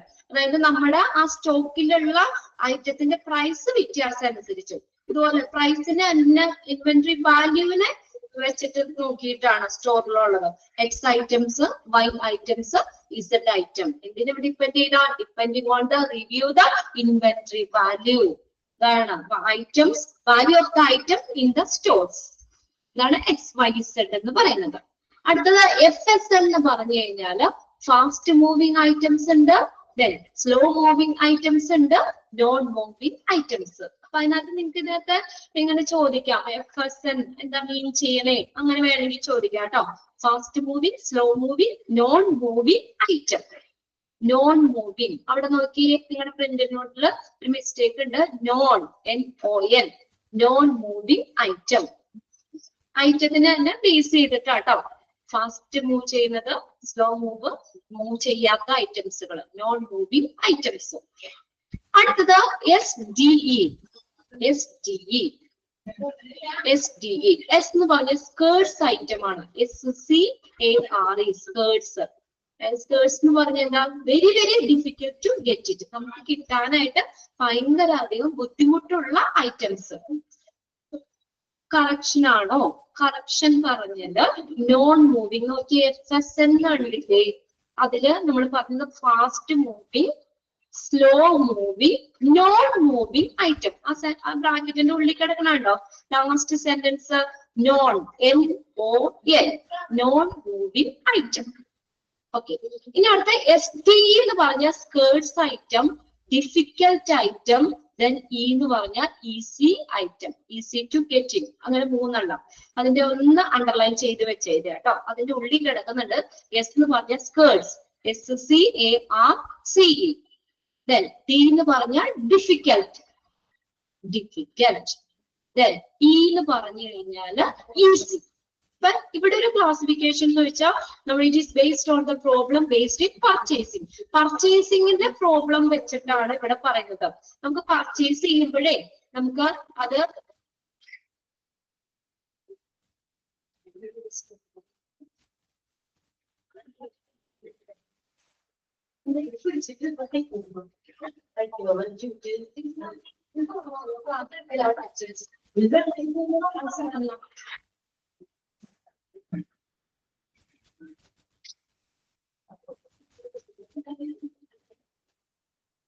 Okay okay SDE അല്ലേ നമ്മൾ പറഞ്ഞത്, അതായത് സ്കേർട്സ് ഐറ്റം, സ്കേർട്സ്, ഡിഫിക്കൽട്ട്, മൂന്നാമത്തെ ഈസി ഐറ്റംസ്. സ്കേർട്സ് എന്ന് പറഞ്ഞു കഴിഞ്ഞാൽ നമുക്ക് ഇറ്റ് ഈസ് വെരി വെരി, അപ്പൊ പർച്ചേസ് ചെയ്യുമ്പോൾ നമുക്ക് എങ്ങനെ അത് കിട്ടും അത് വെച്ചിട്ടാട്ടോ. പർച്ചേസിംഗിന് ബേസ്ഡ് ആണ്. It is based on the problem, based on problem based in purchasing. പർച്ചേസിംഗിലെ പ്രോബ്ലം. അപ്പൊ ചില മെറ്റീരിയൽസ് ഒക്കെ നമുക്ക് വളരെയധികം ബുദ്ധിമുട്ടായിരിക്കും കിട്ടാൻ. അങ്ങനെയുള്ളതാണ് സ്കേർട്സ് ഐറ്റം എന്ന് പറയുന്നത്. അങ്ങനെയുള്ളത് ഒരു കാറ്റഗറിയിൽ വെച്ചേക്കാണ് scarce, very very difficult to get it. Okay, രണ്ടാമത്തെ വെച്ചാൽ ഡിഫിക്കൽട്ട്. D എന്ന് പറഞ്ഞു കഴിഞ്ഞാല് നമുക്ക് അവൈലബിൾ ആണ്, പക്ഷെ അത് വളരെ ദൂരത്തുനിന്ന് കൊണ്ടുവന്ന ഐറ്റംസുകളായിരിക്കും. അവൈലബിൾ ആണ് നമുക്ക്, അതായത് നമുക്ക് അടുത്ത് കിട്ടില്ല, വളരെ ദൂരേന്ന് കൊണ്ടുവന്നതായിരിക്കും, നമുക്ക് നിയറസ്റ്റ് കിട്ടാൻ ബുദ്ധിമുട്ടുള്ള ഐറ്റം. ഇനി ഈസി ഐറ്റം എന്ന് പറഞ്ഞാൽ എന്താണ്? Easy available and it is any time, ഏത് സമയത്ത് ഗെറ്റ് ഇറ്റ് എനി ടൈം, നമുക്ക് ഏത് സമയത്തും കിട്ടാൻ പറ്റുന്നതും നമ്മുടെ അടുത്തുനിന്ന് തൊട്ടടുത്തുള്ള നിയറസ്റ്റ് പ്ലേസിൽ തന്നെ നമുക്ക് പർച്ചേസിങ് ചെയ്യാൻ പറ്റുന്നതുമായിട്ടുള്ള ഐറ്റംസ്. അതാണ് ഈസി ഐറ്റത്തിൽ വരുന്നത്. മൂന്നും ക്ലിയർ ആയോ? സ്കേർട്സ് എന്ന് പറഞ്ഞാൽ very very difficult to get it, നമുക്ക് കിട്ടാൻ വളരെയധികം ബുദ്ധിമുട്ടുള്ള ഐറ്റം, ഒരു കാറ്റഗറി. രണ്ടാമത് ഡിഫിക്കൽട്ട് എന്ന് പറഞ്ഞു കഴിഞ്ഞാൽ നമുക്കത് നമ്മുടെ അടുത്തില്ല, നമുക്ക് ദൂരെ നിന്ന് കൊണ്ടുവരണം, അങ്ങനെയുള്ള ഐറ്റംസ്. അടുത്തുനിന്ന് കിട്ടാൻ ബുദ്ധിമുട്ടാണ്. പിന്നെ മൂന്നാമത്തെ ഈസി. ഈസി ഐറ്റം എന്ന് പറഞ്ഞു കഴിഞ്ഞാൽ നമ്മുടെ അടുത്ത് നമുക്ക് കിട്ടുന്നതും എപ്പോഴും അവൈലബിൾ ആയിട്ടുള്ള ഐറ്റംസ്. അപ്പൊ അങ്ങനെ ഒരു ക്ലാസിഫിക്കേഷൻ അവിടെ വരുന്നുണ്ട്. ഇനി അടുത്താണ് GOLF. നോക്കിയേ, government, ordinary, local and foreign purchase. കണ്ടോ, ഇതെല്ലാം നമ്മുടെ സോഴ്സ് ഓഫ് ദ മെറ്റീരിയൽ. മെറ്റീരിയലിന്റെ സോഴ്സ് അനുസരിച്ച് നമുക്ക് അത് ലഭിക്കുന്ന ഉറവിടം അനുസരിച്ച് നമുക്ക് ഈ രീതിയിലും മെറ്റീരിയൽസിനെ ക്ലാസിഫൈ ചെയ്യാം. ഗവൺമെന്റ്, then ഓർഡിനറി ആണെങ്കിൽ ഓർഡിനറി, ലോക്കലിൽ നിന്ന് കിട്ടാൻ ലോക്കൽ ആൻഡ് ഫോറിൻ പർച്ചേസ്. അപ്പൊ അതിന്റെ GOLF എന്താ മീൻ ചെയ്യുന്നേ, അങ്ങനെ വേണമെങ്കിൽ ചോദിക്കാം കേട്ടോ. ആ ഒരു രീതിയിലൊക്കെ ആയിരിക്കും ഇതിന് ചിലപ്പോൾ ചോദിക്കാം. Government, ordinary, local, foreign purchase ആണ് GOLF എന്ന് പറയുന്നത്. പിന്നെ അടുത്തെന്ന് നോക്കിയേ, അതിനകത്ത് വരുന്ന to plan the purchase strategies. Purchase strategies, തന്ത്രങ്ങൾ പ്ലാൻ ചെയ്യുന്നതിന് വേണ്ടിയിട്ട് നമുക്ക് ഏതാണ് GOLF എന്ന് പറഞ്ഞ ക്ലാസിഫിക്കേഷൻ ഉപയോഗിക്കാം. പിന്നെ അടുത്തത് എട്ടാമത്തെ എന്ന് പറഞ്ഞാൽ SOS ആണ്. SOS എന്ന് പറഞ്ഞ എന്താ, seasonal and off seasonal items. അതും പർച്ചേസിങ്ങിന് ബേസ് ചെയ്തിട്ടായിരിക്കും. നമുക്ക് ചില മെറ്റീരിയൽസുകൾക്ക് ഒരു സീസണിൽ കിട്ടുന്ന ഇതുണ്ട്, ആ സീസണിലായിരിക്കും അത് അവൈലബിൾ ആയിരിക്കുന്നത്. അങ്ങനെയുള്ളത് സീസണൽ അറിയാലോ. ഓഫ് സീസണൽ എന്ന് പറഞ്ഞാൽ ആ സീസണിൽ അവൈലബിൾ അല്ല, അപ്പൊ നമുക്കത് എന്താ കിട്ടാൻ ബുദ്ധിമുട്ടാണ്. ഇപ്പൊ നമ്മുടെ എക്സാമ്പിൾ പറയണേ, മാങ്ങയൊക്കെ നമുക്കൊരു സീസണിലല്ലേ നമുക്ക് കിട്ടുന്നേ. നമ്മളൊരു സീസണിൽ അത് ഇഷ്ടം പോലെ കിട്ടുകയും ചെയ്യും, അപ്പൊ അതിന്റെ വില കുറവായിരിക്കും അല്ലെ. എല്ലാ കടകളിലും മാങ്ങയുണ്ടാവും. മാങ്ങ മേടിക്കണമെങ്കിൽ ആ സീസൺ സമയത്ത് എല്ലാ കടകളിലും മാങ്ങയുണ്ടാവും, അതിന്റെ വില എങ്ങനെയായിരിക്കും, കുറവായിരിക്കും. അത് സീസണൽ. അതുപോലെയുള്ള മെറ്റീരിയൽസുകൾ ഒരു സീസണിൽ ധാരാളമായിട്ട് ഉണ്ടാവും, അപ്പൊ ആ കിട്ടുന്നതും ഉണ്ടാവല്ല, അവിടെ കിട്ടുന്നതും പിന്നെ അതിന് കോസ്റ്റ് കുറവായിരിക്കും. ഓഫ് സീസൺ എന്ന് പറഞ്ഞാൽ എന്താ, അപ്പൊ നമുക്ക് ആ സീസണിൽ അധികം ലഭിക്കാത്തതും അതിപ്പോ എങ്ങനെയാ, കോസ്റ്റ് കൂടുതലായിരിക്കും അല്ലെ. മാങ്ങ ഇല്ലാത്ത ഒരു സമയത്ത് നമുക്ക് മാങ്ങയ്ക്ക് എല്ലാ കടയിലും ചെന്ന് ചോദിച്ചാലൊന്നും കിട്ടൂല അല്ലെ. ചിലപ്പോൾ 3-4 കടയിൽ കയറി കഴിഞ്ഞായിരിക്കും കിട്ടുക. അതിന് എങ്ങനെയായിരിക്കും, നല്ല വില കൂടുതലും ആയിരിക്കും. അങ്ങനെയുള്ള ഐറ്റംസുകൾ SOS, seasonal and off seasonal items. ഇനി 9ാമത്തെ നോക്കിയേ, VIN എന്താണ്, വൈറ്റൽ ആട്ടോ, VITAL, vital and normal items. Vital നമ്മൾ പറഞ്ഞല്ലോ എന്താണ്, വളരെ സുപ്രധാനമായിട്ടുള്ള ഐറ്റംസ്. എക്സാമ്പിൾ ഓക്സിജൻ സിലിണ്ടർ പറഞ്ഞു. ഹോസ്പിറ്റലിൽ റൺ ചെയ്യുന്നതിന് വളരെ അത്യാവശ്യമായിട്ടുള്ള എക്യുപ്മെന്റ്സുകൾ, അതാണ് വൈറ്റൽ ഐറ്റംസ്. ആൻഡ് നോർമൽ എന്ന് പറഞ്ഞാൽ നോർമൽ ആയിട്ടുള്ളത്, നോർമലിന് വേണ്ട സാധനങ്ങൾ, അത് വൈറ്റൽ ആൻഡ് നോർമൽ, അത്യാവശ്യവും പിന്നെ അതുപോലെ നോർമൽ ആയിട്ടുള്ളത്. പിന്നെ അടുത്തത് വന്നേക്കണ RAM, RAL. RAM എന്ന് പറഞ്ഞാൽ റിലയബിലിറ്റി, അവൈലബിലിറ്റി, മെയിൻ്റെനൻസ്. റിലയബിലിറ്റി എന്ന് പറഞ്ഞാൽ എന്താ, ഒരു വിശ്വസ്തത. അവൈലബിലിറ്റി എന്ന് പറഞ്ഞാൽ അതിന്റെ ലഭ്യത. മെയിൻ്റെനൻസ് അതിന്റെ പരിപാലനം. അങ്ങനെ നമുക്ക് ഐറ്റത്തിന് തിരിക്കാം. Relies on service of the എക്യുപ്മെന്റിന്റെ സേവനത്തിലുള്ള റിലേ എന്ന് വെച്ചാൽ ഡിപ്പെൻഡിങ് ഓൺ, എന്തിനു ഡിപ്പെൻഡ് ചെയ്തിരിക്കുന്നു, സർവീസ് ഓഫ് ദ എക്യുപ്മെന്റിന്റെ സർവീസിനെ ബേസ് ചെയ്തിട്ട്. To plan purchase factor and functioning and maintenance capacity of the equipment. ഉപകരണങ്ങളുടെ വാങ്ങല്, to plan purchase factor and functioning and the maintenance capacity of the എക്യുപ്മെന്റിന്റെ വാങ്ങല്, അതിന്റെ ഘടകങ്ങള്, പ്രവർത്തനങ്ങളും മെയിൻ്റെനൻസ് കപ്പാസിറ്റിയും ഒക്കെ ആസൂത്രണം ചെയ്യുന്നതിന് വേണ്ടിയിട്ട് അത് ഉപയോഗിക്കുന്നത്. ടു പ്ലാൻ പർച്ചേസ് ഫാക്ടർ, പർച്ചേസിന്റെ ഫാക്ടേഴ്സ് ഘടകങ്ങള്, അതിന്റെ പ്രവർത്തനം, മെയിൻ്റെനൻസ് കപ്പാസിറ്റി, എക്യുപ്മെന്റിന്റെ മെയിൻ്റെനൻസ് കപ്പാസിറ്റി ഒക്കെ നോക്കിയിട്ട് നമുക്ക് ഈ രീതിയിലും നമുക്ക് ക്ലാസിഫൈ ചെയ്യാം. Reliability, availability and maintenance. ഇതും നമ്മളൊരു ക്ലാസിഫിക്കേഷൻ ആണ്. ഓരോ മെറ്റീരിയൽസിനെ ക്ലാസിഫൈ ചെയ്യാനുള്ള ഒരു ക്രൈറ്റീരിയ ആണ് കൊടുത്തേക്കുന്നത്. അപ്പൊ അതിനകത്ത് നിന്ന് അതിന്റെ എക്സ്പാൻഡഡ് ഫോം ആയിട്ട് ചോദിക്കാം കേട്ടോ. SOS മീൻസ് എന്താണ്? Seasonal and off seasonal items. ഗോഡ്സ് എന്ന് പറഞ്ഞ GOLF, government, ordinary, local and foreign purchase. Okay. പിന്നെ അടുത്ത RAM, reliability, availability and maintenance. പിന്നെ SDE എന്ന് പറഞ്ഞ അവൈലബിലിറ്റി എന്ന് പറഞ്ഞാൽ അതിന്റെ ലഭ്യത, അത് ലഭിക്കാൻ, ആ ഉപകരണങ്ങൾ ലഭിക്കാനുള്ള ഒരു ഇത്. അപ്പൊ അതിന്റെ നമുക്ക് ഉപകരണങ്ങൾ, ആ സോഴ്സ് ഇല്ലേ, അത് ലഭിക്കാനുള്ള ഇത് അവൈലബിലിറ്റി, അതിന്റെ ലഭ്യത, എക്യുപ്മെന്റ്സിന്റെ ലഭ്യത നോക്കൂ. നമുക്ക് എപ്പോഴും അത് അവൈലബിൾ ആണ്, നമുക്ക് കിട്ടാൻ ചാൻസ് ഉള്ള അങ്ങനെയുള്ള എക്യുപ്മെന്റ്സുകൾ, അതൊരു കാറ്റഗറിയില്. പിന്നെ അടുത്തത് പറഞ്ഞ മെയിൻ്റനൻസ് ആണ്, അതിന്റെ പരിപാലനം, മെയിൻ്റനൻസ് കാര്യങ്ങൾ, അങ്ങനെ ഒരു കാറ്റഗറിയില് അങ്ങനെ. പിന്നെ SDE എന്ന് പറഞ്ഞ എന്താ പറഞ്ഞ? Scarce items, difficulty items, easy ഐറ്റംസുകള്. FSL എന്ന് പറഞ്ഞ fast moving, slow moving, not moving items. HML എന്ന് പറഞ്ഞ ഹൈ, അതിന് കോസ്റ്റിന് ബേസ് ചെയ്തിട്ടാണോ? High cost, medium cost, low cost item. VED എന്ന് പറഞ്ഞ vital, essential, desirable items. ABC എന്ന് പറഞ്ഞ ആൽഫബറ്റിക് അപ്രോച്ച് കൺസെപ്ഷൻ. ഇതിനാവും purchase, storing and always better control. ഇതിന്റെ അക്ഷരമാല ക്രമത്തിലുള്ള ഒരു സമീപനം, അതാണ് ABC എന്ന് പറയുന്നത്. ഇത്രയും ഒരു ക്രൈറ്റീരിയ അനുസരിച്ച് നമ്മൾ ക്ലാസിഫിക്കേഷൻ ചെയ്തതാണ്. അതിൽ 10 എണ്ണം ഉണ്ട്. അതിന്റെ ഓരോന്നിന്റെയും എന്താണ് മീൻ ചെയ്യണേ എന്നുള്ളത് ഒന്ന് നിങ്ങൾ നോക്കാം കേട്ടോ. ഓക്കെ. അതിന്റെ തന്നെ ഒരു ഡീറ്റെയിൽ ആ പറഞ്ഞേക്കുന്നത് ABC അനാലിസിസ്. ഇത് ഇമ്പോർട്ടന്റ് ആണ് കേട്ടോ. എപ്പോഴും ചോദിക്കാറുണ്ട് A item, B item, C item, ഇതിന് കീഴിൽ വരുന്ന ഐറ്റംസ് ഏതൊക്കെയാണെന്നുള്ളത്. സിമ്പിൾ ആണ്. ABC analysis.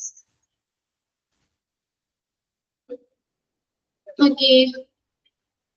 ABC analysis.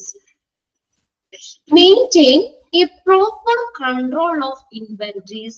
ABC technique is used. അവിടെ ഒന്ന് കറക്റ്റ് ചെയ്തേ. ABC.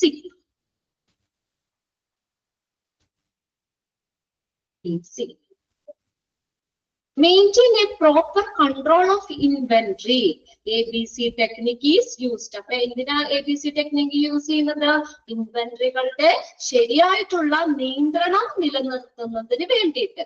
Maintain a proper control of inventories. ഇൻവെന്ററികളുടെ ശരിയായിട്ടുള്ള നിയന്ത്രണം നിലനിർത്തുന്നതിന് വേണ്ടിയിട്ട് ABC ടെക്നിക്ക് യൂസ് ചെയ്യുന്നു. ABC technique is used. എന്തിനാ? Maintain a proper control of the inventories. ഇൻവെന്ററികളുടെ ശരിയായിട്ടുള്ള നിയന്ത്രണം നിലനിർത്തുന്നതിന്. ഇനി നോക്കിയേ, in ABC analysis materials are categorized into 3 groups. Underline ചെയ്തിട്ടെ. ABC അനാലിസിസില് മെറ്റീരിയൽസിനെ എത്ര ഗ്രൂപ്പ് ആക്കിയാ തിരിച്ചേക്കുന്നേ? 3 groups. 3 ഗ്രൂപ്പുകളാക്കിയിട്ടാണ് തിരിച്ചേക്കുന്നത്.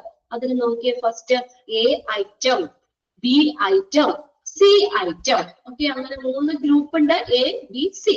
3 group according to the cost of the material and money value of the consumption. ഇതിനനുസരിച്ചാണ് മെറ്റീരിയലിന്റെ വിലയും അത് ഉപഭോഗത്തിന്റെ മൂല്യവും അനുസരിച്ച് നമുക്ക് എങ്ങനെ ആയിട്ട് തിരിക്കാം? 3 ഗ്രൂപ്പായിട്ട് തിരിക്കാം. ഏതൊക്കെ ഗ്രൂപ്പാണ്?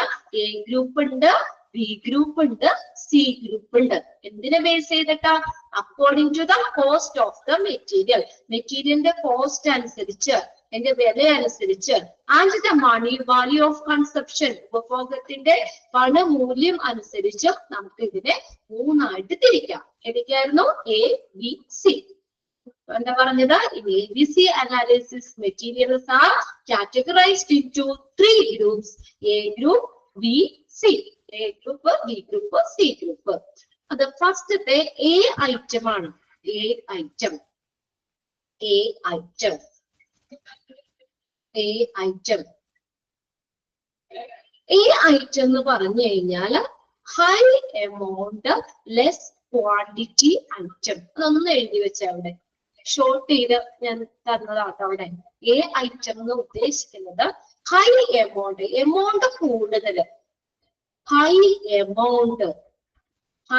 എമൗണ്ട് ലെസ് ക്വാണ്ടിറ്റി, അളവാണ് കേട്ടോ. Quantity, QUANTITY, quantity items. High amount less quantity item, അതാണ് എ ഐറ്റത്തിൽ വരുന്നത്. അപ്പൊ ഇങ്ങനെയുള്ളത് ഒരു എക്സാമ്പിൾ ഞാൻ പറയാം, അപ്പൊ നിങ്ങൾക്ക് കുറച്ചും കൂടി ക്ലിയർ ആവും കേട്ടോ. Okay, in whole of the inventory there are few costly items which comes under these groups. എന്താ പറഞ്ഞിരിക്കുന്നത്, മൊത്തം ഇൻവെന്ററിയില് ഈ ഗ്രൂപ്പിന്റെ കീഴില് ഒരു ചിലവേറിയ കീഴിൽ വരുന്ന ചില വിലയേറിയ ഇനങ്ങളുണ്ടെന്ന്. There are few costly items which comes under these groups. ഈ മൊത്തം ഇൻവെന്ററിയില് ഈ ഗ്രൂപ്പിന് കീഴില് ചിലവേറിയ കോസ്റ്റ്ലി ഐറ്റംസ് ഉണ്ട്. These items may not be more than 10% of the total item. Total ഐറ്റത്തിന്റെ 10%-ല് കൂടുതല് നമ്മള് അതിനകത്ത് വരുമ്പോ എങ്ങനെയാ, അതിന്റെ ക്വാണ്ടിറ്റി ആണ് നമ്മൾ ഉദ്ദേശിക്കുന്നത്. അത് 10% കൂടുതൽ ആകാൻ പറ്റില്ല. But the consume about 70% of the total budget. പക്ഷെ ബഡ്ജറ്റ് 70% ആവും. അതൊരു എക്സാമ്പിൾ പറഞ്ഞു തരാം ഞാന്. അപ്പൊ നോക്കിയേ, ഇപ്പൊ എക്സാമ്പിൾ വെന്റിലേറ്റർ എടുക്കാം. ഒരു മെറ്റീരിയൽ ആണ്, അത് നമുക്ക് എ ഐറ്റത്തിൽ ലിസ്റ്റ് ചെയ്യാം. അതായത് വെന്റിലേറ്റർ, ഹോസ്പിറ്റലിലെ വെന്റിലേറ്ററിന്റെ എണ്ണം എങ്ങനെയായിരിക്കും? കുറവായിരിക്കും. ക്വാണ്ടിറ്റി കുറവല്ലേ, 3 or 4 വെന്റിലേറ്റർ, അതിൽ കൂടുതലൊന്നും വേണ്ട അല്ലെ.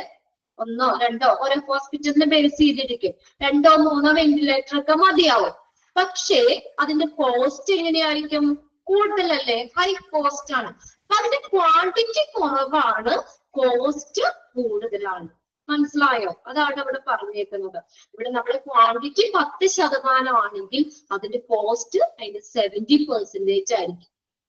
10% നമ്മുടെ ക്വാണ്ടിറ്റിക്ക് 70% ആയിരിക്കും അതിന്റെ ബഡ്ജറ്റ് എന്ന് പറയുന്നത്. അതിന്റെ വില അത്രയും വരും. വെന്റിലേറ്റർ ക്വാണ്ടിറ്റി കുറവാണ്, എണ്ണം കുറവാണ്, പക്ഷെ കോസ്റ്റ് കൂടുതലാണ്. So need proper storage and handling. അതുകൊണ്ട് എന്ത് വേണം? പ്രോപ്പർ ആയിട്ടുള്ള സ്റ്റോറേജ് അല്ലെ. അത്രയും വില കൂടിയ എക്യുപ്മെന്റ്സുകളാണ്. അപ്പൊ അതുകൊണ്ട് എന്ത് വേണം? നമുക്ക് പ്രോപ്പർ ആയിട്ടുള്ള സ്റ്റോറേജ്, അതുപോലെ തന്നെ നന്നായിട്ട് ഹാൻഡിലിംഗ് ചെയ്യണം, കൈകാര്യം നല്ല രീതിയിലായിരിക്കണം. So need proper storage and handling. Proper ആയിട്ടുള്ള സ്റ്റോറേജും ഹാൻഡിലിംഗും വേണം. Over stocking is avoided. Over സ്റ്റോക്കിംഗിന്റെ ആവശ്യമുണ്ടോ? ഓവർ സ്റ്റോക്കിംഗ് നമ്മൾ ഒഴിവാക്കണം. ഒരുപാട് വില കൂടിയ ഇതാണ്, മെറ്റീരിയൽ ആണ്. അപ്പൊ നമുക്കത് ഓവറായിട്ട് സ്റ്റോക്ക് ചെയ്യേണ്ട ആവശ്യമില്ല. Over stocking is avoided. Only necessary quantity of the inventories are purchased and stocked. ആവശ്യത്തിനുള്ളത് മാത്രം, നെസസറി ക്വാണ്ടിറ്റിയിലുള്ള മാത്രം ഇൻവെന്ററീസ് നമ്മള് മെറ്റീരിയൽസ് പർച്ചേസ് ചെയ്യുക ആൻഡ് സ്റ്റോക്ക് ചെയ്യുക. ഓക്കെ, ഇത് നിങ്ങൾ അതിലെ എക്സാമ്പിൾ വേണമെങ്കിൽ അവിടെ ഒരു ചെറുതാക്കി എഴുതി വെച്ചോ, വെന്റിലേറ്റർ. അപ്പൊ നിങ്ങൾക്ക് ഓർമ്മ കിട്ടും, വെന്റിലേറ്ററിന്റെ എണ്ണം കുറവാണ്, പക്ഷെ അതിന്റെ കോസ്റ്റ് കൂടുതലാണ്. ക്ലിയർ ആയോ? നോക്കി, എ ഐറ്റം ഇത് എക്സാമ്പിൾ ചോദിക്കും കേട്ടോ, ഇത് ഇമ്പോർട്ടന്റ് ആണ്. A B C item. ഇപ്പൊ ഇതിനകത്ത് ചോദിക്കാം, ഇതിനകത്ത് ഏത് ഐറ്റത്തിലാണ് in which of the following items, അല്ലെങ്കിൽ ഹൈ കോസ്റ്റ് ഐറ്റംസ് ഏതിന്റെ കീഴിൽ വരുന്നതാണെന്ന് ചോദിക്കാം. നമുക്ക് ഏത് ഐറ്റത്തിൽ വരികയാണെന്ന് ചോദിക്കാം. അപ്പൊ ഏത് വരും? നമുക്ക് ഹൈ കോസ്റ്റ് ഐറ്റംസ് ഏത് ഐറ്റത്തിലാണ് വരുന്നത്? എക്സാമ്പിൾ പറഞ്ഞപ്പോ ക്ലിയർ ആയില്ല. ഞാനത് ഇതിനകത്തൊന്നും പറഞ്ഞിട്ടില്ല, നിങ്ങൾക്കൊന്ന് മനസ്സിലാക്കാൻ വേണ്ടി. അങ്ങനെ മാക്സിമം നമുക്ക് എക്സാമ്പിൾ എടുത്ത് പറയാൻ പറ്റുന്നതൊക്കെ നമുക്ക് എക്സാമ്പിൾ എടുത്ത് പറയാം. ചിലതിന് നമുക്കൊന്നും പറയാനൊരു രക്ഷയില്ല, അതാണ് അത് വായിച്ചു പോകുന്നത്. അപ്പൊ ഇത്രയേ ഉള്ളൂ. നമ്മള് ക്വാണ്ടിറ്റി കുറവ്, കോസ്റ്റ് കൂടുതൽ. അപ്പൊ കോസ്റ്റ് കൂടുതലുള്ള ഐറ്റംസ് എ ഐറ്റത്തിലാണ് വരുന്നത്. എല്ലാവർക്കും ക്ലിയർ ആയില്ലേ? കോസ്റ്റ് കൂടുതലുള്ള ഐറ്റംസ് എ ഐറ്റത്തിൽ വരും. ഇനി രണ്ടാമത്തെ നോക്കിയേ, ബി ഐറ്റം ആണ്. Item under this groups are neither costly or chips. ഇവിടെ നോക്കിയേ, ഈ ബി ഐറ്റം ഇതിന്റെ കീഴിൽ വരുന്ന ഐറ്റംസ് എന്ന് പറഞ്ഞു കഴിഞ്ഞാല് ചെലവേറിയതോ എന്നാൽ അധികം വില കുറഞ്ഞതോ അല്ല. അപ്പൊ എങ്ങനെയായിരിക്കും? ഒരു മീഡിയം ആയിരിക്കും. അധികം ചെലവ് കോസ്റ്റ്ലി അല്ല, എന്നാൽ തീരെ ചീപ്പും അല്ല. ഒരു മീഡിയം ഐറ്റംസ്, അതാണ് ബി ഐറ്റത്തിൽ വരുന്നത്. Medium items. ഇപ്പൊ നമ്മൾ ഒരു എക്സാമ്പിൾ ആയിട്ട് നമുക്ക് എന്ത് പറയാം, നമുക്ക് ഓക്സിജൻ സിലിണ്ടർ, ഇതിന് മനസ്സിലാവാൻ വേണ്ടി പറയുന്ന കേട്ടോ. എന്നുവെച്ചാൽ ഒരു ഓക്സിജൻ സിലിണ്ടർ ഇവിടെ നമുക്ക് പറഞ്ഞിട്ടുണ്ട്, these item constitute 20% of the total quantity of the inventory. ഇതിനകത്ത് 20% ആണെങ്കിൽ അതിന്റെ കോസ്റ്റ് നോക്കിയേ, cost also 20% of the total expenditure of the inventories. ഇൻവെന്ററീസിന്റെ 20% അതായത് കോസ്റ്റിനും. ഇപ്പൊ നമ്മൾ ഓക്സിജൻ സിലിണ്ടർ 20 ഓക്സിജൻ സിലിണ്ടർ ഉണ്ടെങ്കിൽ ദ കോസ്റ്റ് ഈസ് ഓൾവേസ് 20. കോസ്റ്റും 20 തന്നെയായിരിക്കും. മനസ്സിലായോ? എത്ര എണ്ണം ഉണ്ട് അതനുസരിച്ച് തന്നെയുള്ള കോസ്റ്റ് ആയിരിക്കും. അപ്പൊ നമ്മള് മറ്റേത് ആദ്യത്തെ എ ഐറ്റത്തിന് നമ്മൾ പറഞ്ഞു കുറച്ചുള്ളൂ, വിരലിൽ എണ്ണാവുന്നേ ഉള്ളൂ, 1 or 2 വെന്റിലേറ്ററേ ഉള്ളൂ, പക്ഷെ ഒരുപാട് കോസ്റ്റ് ആണ് അതില്. ഇതെന്ന് പറഞ്ഞാൽ ഈ ഐറ്റത്തിൽ ഒരു മീഡിയം സൈസ് ഐറ്റംസാ വരുന്നത്. അപ്പൊ എന്ന് പറഞ്ഞാൽ അതിന്റെ ആ ഏകദേശം നമുക്ക് ക്വാണ്ടിറ്റിക്ക് അനുസരിച്ചുള്ള കോസ്റ്റ് ആയിരിക്കും. ഇവിടെ 20 ഓക്സിജൻ സിലിണ്ടർ ഉണ്ടെങ്കിൽ അതിന്റെ കോസ്റ്റ് ഈസ് ഓൾവേസ് 20. കോസ്റ്റും എത്ര തന്നെയായിരിക്കും? 20 തന്നെയായിരിക്കും. സെയിം ആയിരിക്കും, വലിയ വ്യത്യാസമില്ല. രണ്ട് ക്വാണ്ടിറ്റി അതിന്റെ ആ വിലയും തമ്മിൽ വലിയ വ്യത്യാസമില്ല. അപ്പൊ ആ വിലയ്ക്ക് അനുസരിച്ചുള്ള ക്വാണ്ടിറ്റി കിട്ടും എന്നുള്ളത്. ഓക്കെ, ഇനി അടുത്തത് മൂന്നാമത്തെയാണ് സി ഐറ്റംസ്. സി ഐറ്റംസ് അപ്പൊ അതെങ്ങനെയായിരിക്കും? ഇപ്പൊ തന്നെ ഊഹിക്കാലോ എങ്ങനെയുള്ള ഐറ്റം ആയിരിക്കും. അങ്ങനെയായിരിക്കും. അപ്പൊ സി എന്ന് പറഞ്ഞാൽ ലോ കോസ്റ്റ് ഐറ്റം, വളരെ കോസ്റ്റ് കുറഞ്ഞ ഐറ്റംസ് ആണ് സി ഐറ്റത്തിൽ വരുന്നത്. ചോദ്യങ്ങളുടെ എക്സാമിന് ചോദിക്കും ചീപ്പ് ആയിട്ടുള്ള ഐറ്റംസ്, കോസ്റ്റ് കുറഞ്ഞ items. C these items are comparatively cheaper in cost and represent 70 of the total quantity of the inventories. കണ്ട് ഇവിടെ പറഞ്ഞത് നോക്കിയേ, 10% of the total expenditure of the inventories. ഇപ്പൊ ഇവിടെ എന്ന് പറഞ്ഞു കഴിഞ്ഞാൽ അതിന്റെ ക്വാണ്ടിറ്റി കുറേ ഉണ്ടാവും, പക്ഷേ അതിന്റെ കോസ്റ്റ് കുറവായിരിക്കും. അങ്ങനെയുള്ള ഐറ്റംസുകൾ അങ്ങനെ പറഞ്ഞേക്കുന്ന ക്വാണ്ടിറ്റി ഇപ്പൊ 70% ആണെങ്കിൽ കോസ്റ്റ് അതിന്റെ 10% ഉണ്ടാവുള്ളൂ. ഒത്തിരി ക്വാണ്ടിറ്റിയിൽ ഉണ്ടാവും, കോസ്റ്റ് കുറവ്. Example syringe. സിറിഞ്ചൊക്കെ ഒരുപാടില്ലേ, ഒരുപാട് ക്വാണ്ടിറ്റിയിൽ ഉണ്ടാവും. ഒരു ബണ്ടിൽ ഓഫ് സിറിഞ്ചിനൊക്കെ ചിലപ്പോ നിസ്സാര പൈസ കൊടുത്താൽ മതിയായിരിക്കും. അപ്പൊ നമുക്ക് അതിന്റെ ഒരു ക്വാണ്ടിറ്റി കൂടുതലും കോസ്റ്റ് കുറവും, അങ്ങനെയുള്ള ഐറ്റംസ് ആണ് സി ഐറ്റംസിൽ വരുന്നത്.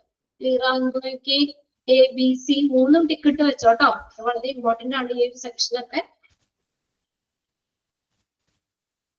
എയില് ഭയങ്കര കോസ്റ്റ് ആയിട്ടുള്ള ഐറ്റം, ക്വാണ്ടിറ്റി കുറവ്. ബിയില് മീഡിയം സൈസ് ആണ്, അതായത് ക്വാണ്ടിറ്റിക്ക് അനുസരിച്ചുള്ള കോസ്റ്റ് ഒക്കെ ആയിരിക്കും. പിന്നെ അടുത്ത സി ഐറ്റത്തിന് ക്വാണ്ടിറ്റി അവിടെ കുറെ കൂടുതലായിരിക്കും, കുറെ ക്വാണ്ടിറ്റി ഉണ്ടായിരിക്കും, പക്ഷെ അത് വെച്ച് നോക്കുമ്പോൾ കോസ്റ്റ് വളരെ കുറവായിരിക്കും. അങ്ങനെയുള്ളത് എല്ലാവർക്കും ക്ലിയർ ആയില്ലേ അത്? ഓക്കെ ഓക്കെ, ഇനി അടുത്ത അതിന്റെ അഡ്വാൻറ്റേജ് ആണ്. എ ബി സി അനാലിസിസിന്റെ advantage എന്തൊക്കെയാണെന്നുള്ളത്.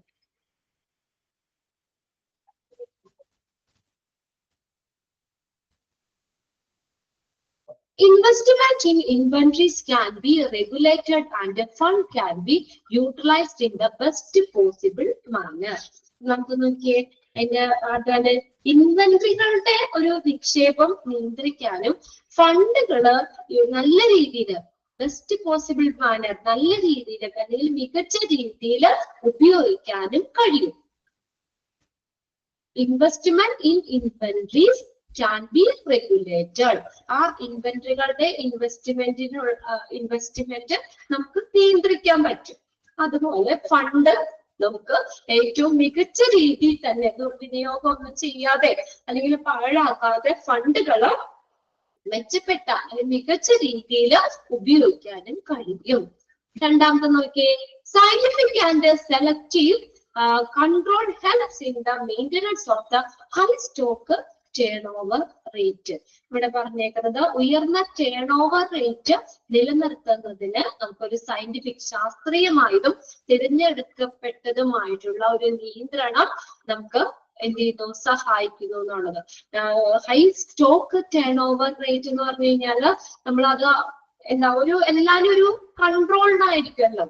Scientific and selective control, ശാസ്ത്രീയമായിട്ടുള്ള ഇൻവെന്ററി കൺട്രോള് ഇതൊക്കെ നമ്മൾ പറഞ്ഞാൽ ശാസ്ത്രീയമായിട്ടുള്ള അല്ലെങ്കിൽ ഇങ്ങനെ ABC അനാലിസിസിൽ നമുക്ക് ഓരോ മെറ്റീരിയൽസിനെ കാറ്റഗറൈസ് ചെയ്യുന്നതൊക്കെ നമുക്ക് എന്താണ്, ഒരു കൺട്രോളിലാണ്, സയന്റിഫിക് ആൻഡ് സെലക്റ്റീവ് കൺട്രോൾ ആണ്.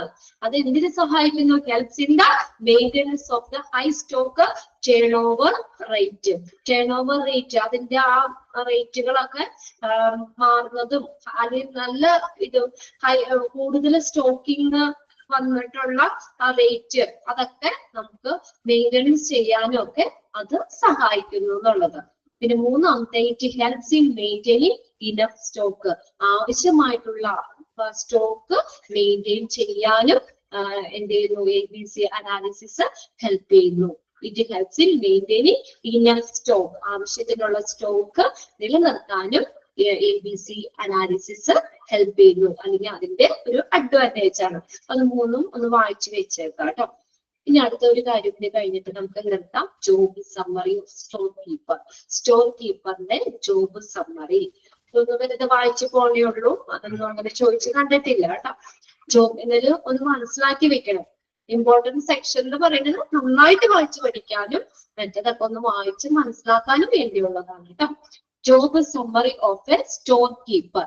സ്റ്റോർ കീപ്പറിന്റെ അദ്ദേഹത്തിന്റെ ജോലിയുടെ ഒരു സമ്മറി എന്താ പറഞ്ഞേക്കുന്നത്?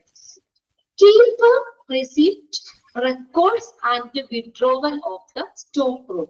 സ്റ്റോക്ക് റൂമിലുള്ള റെസിപ്റ്റുകള്, റെക്കോർഡുകള്, വിഡ്രോവൽ ആയിട്ടുള്ള കാര്യങ്ങള്, വിഡ്രോവൽ ഫോംസുകള്, അങ്ങനെയുള്ളതൊക്കെ എന്ത് ചെയ്യുക? സൂക്ഷിക്കുക, കീപ്പ് ചെയ്യുക. Keep receipt, record and withdrawal of the stock room. Stock roomലുള്ള റെസിപ്റ്റുകള്, റെക്കോർഡുകൾ, വിഡ്രോവലുകളൊക്കെ സൂക്ഷിക്കുക. Receive, unload, receive വേണ്ട അൺലോഡ് ആൻഡ് ഷെൽഫ് സപ്ലൈകൾ. റിസീവ് ചെയ്യുക, അൺലോഡ് ചെയ്യുക, സപ്ലൈകളൊക്കെ ചെയ്യുക. Then do other stock related duties that including the returning, packing, pricing and labeling supplies. മറ്റുള്ള സ്റ്റോക്കുമായിട്ട് ബന്ധപ്പെട്ട് വരുന്ന ജോലികൾ ചെയ്യുക. Do other stock related duties. മറ്റുള്ള സ്റ്റോക്കുമായിട്ട് ബന്ധപ്പെട്ടുള്ള ഡ്യൂട്ടികൾ. അതിനകത്ത് ഏതെല്ലാം റിട്ടേണിംഗ് വരാം. റിട്ടേണിംഗ്, പാക്കിങ്, പ്രൈസിങ്, ലേബലിങ്, ഇതെല്ലാം ചെയ്യാം. അടുത്ത് നോക്കിയേ, analyse deliveries for damage or discrepancies. Discrepancies എന്ന് പറഞ്ഞാൽ പൊരുത്തക്കേടുകൾ, ഇതിൽ യോജിക്കാത്തത്, അല്ലെങ്കിൽ എന്തെങ്കിലും വ്യത്യാസങ്ങളൊക്കെ വരൂലേ, പൊരുത്തക്കേടുകൾ. Analyze deliveries for damage or discrepancies and report those to accounting for reimbursement and record keeping. തിരിച്ചടയ്ക്കുന്നതിന് വേണ്ടിയിട്ട്.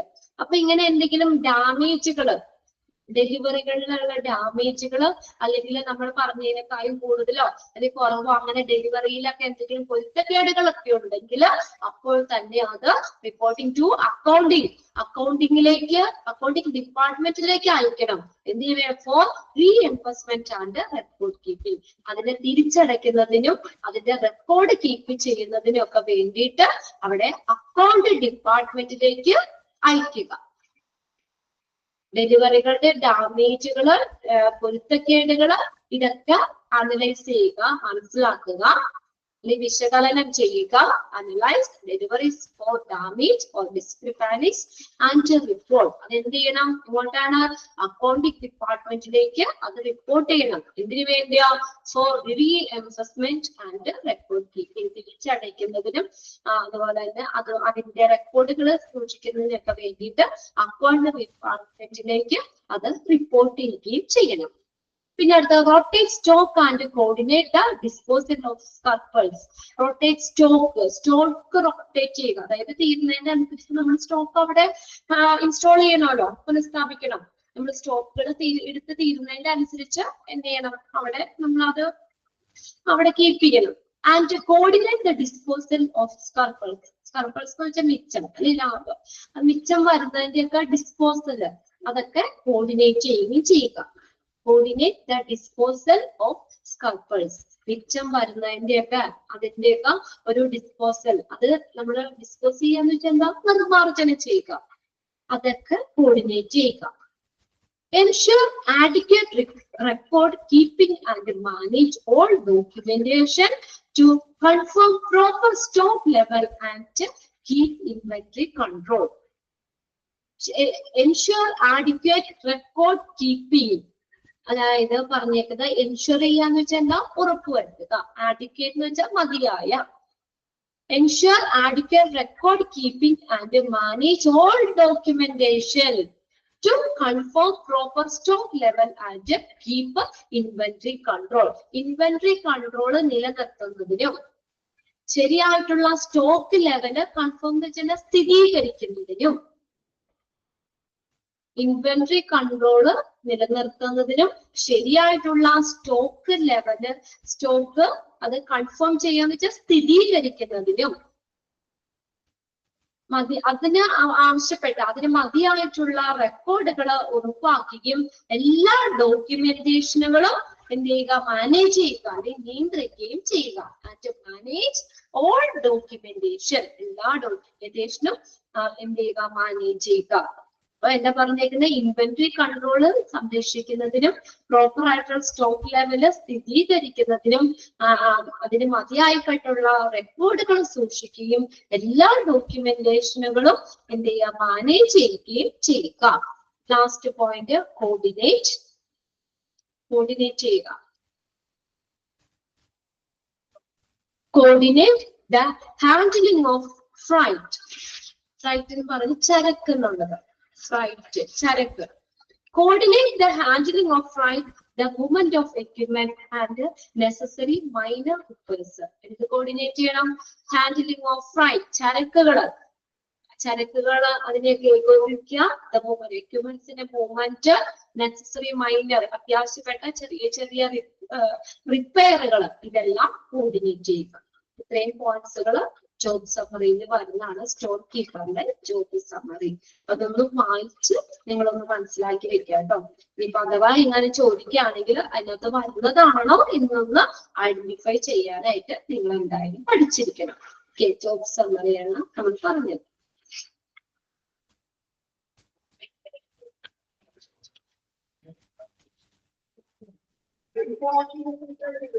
പിന്നെ അടുത്തത് ജസ്റ്റ് ഒന്ന് രണ്ട് പോയിന്റ് വേണ്ടി പറയാം. ജോബ് സമ്മറി ക്ലിയർ ആയോ നോക്കി?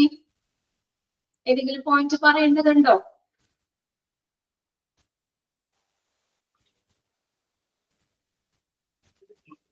വായിച്ച മനസ്സിലാവുന്ന പോയിന്റ്സുകളാണ്.